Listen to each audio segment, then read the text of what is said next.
మనతో పాటుగా మాజీ మంత్రి శ్రీనివాస్ గౌడ్ ఉన్నారు.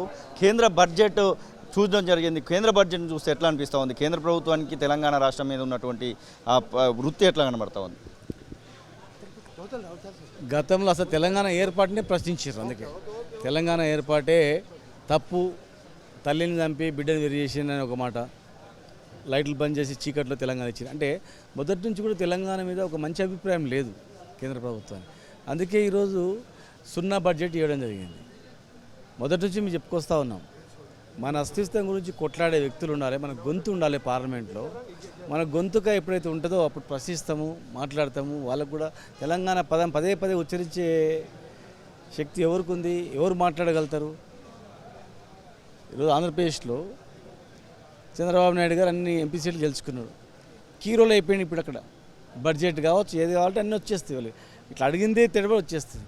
అట్లా కూడా మన అస్తిత్వం గురించి కూడా అవసరము అని చెప్పిన కూడా పట్టించుకోవాలి. ఇప్పుడు అర్థమైంది. మొదటి నుంచి కూడా ఒక మంచి అభిప్రాయం లేదు కేంద్ర ప్రభుత్వానికి.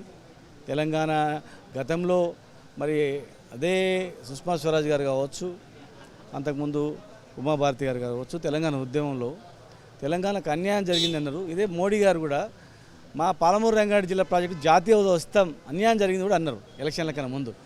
మరి ఆ తర్వాత వాళ్ళ తీరు చూస్తే మాకు అర్థమైంది. ఈరోజు బడ్జెట్తో తెలంగాణ ఎంత ప్రేమ ఉందో తెలంగాణ ప్రజలు కూడా అర్థమైంది. తెలంగాణలో బడ్జెట్ ప్రవేశపెట్టబోతున్నారు. రేపు బడ్జెట్ అయితే ప్రవేశపెట్టబోతున్నారు. ఎట్లా అనుకుంటున్నారు? మేనిఫెస్టోలో ఉన్నటువంటి అంశాలకు ప్రాధాన్యత ఇస్తారనేటువంటి ఆశాభావం ఏమైనా ఉందా?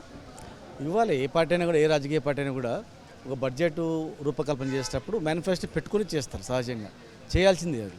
చేయకపోతే ఏ పార్టీ కానీ, ఈ పార్టీ ఆ పార్టీ అని కాదు, ఏ పార్టీ అయినా ఎలక్షన్ మేనిఫెస్టో మర్చిపోయినామనుకో ప్రజలు కూడా మర్చిపోతారు. కనుక ప్రతి పార్టీ, అధికారంలో ఉన్న పార్టీ ఖచ్చితంగా ఎలక్షన్ మేనిఫెస్టోను పరిగణన తీసుకొని పెడుతుంది. పెట్టకపోతే వాళ్ళకి ఇబ్బంది ఉంటుంది. లోకల్ బాడీ ఎలక్షన్స్ కూడా రాబోతూ ఉన్నాయి. లోకల్ బాడీస్లో ఎట్లా ఉండబోతుంది అనుకుంటున్నారు? మొదట 39 ఎమ్మెల్యే సీట్లు వచ్చినాయి, మొన్న 0 ఎంపీ సీట్లు ఉన్నాయి. ఇప్పుడు లోకల్ బాడీస్ రాబోతూ ఉన్నాయి. లోకల్ బాడీస్లో ఎలా ఉండబోతుంది ప్రభావం బీఆర్ఎస్ పార్టీ? ఇప్పుడు ఎంపీ సీట్ల విషయంలో మేము గతంలో కూడా చెప్పినాం.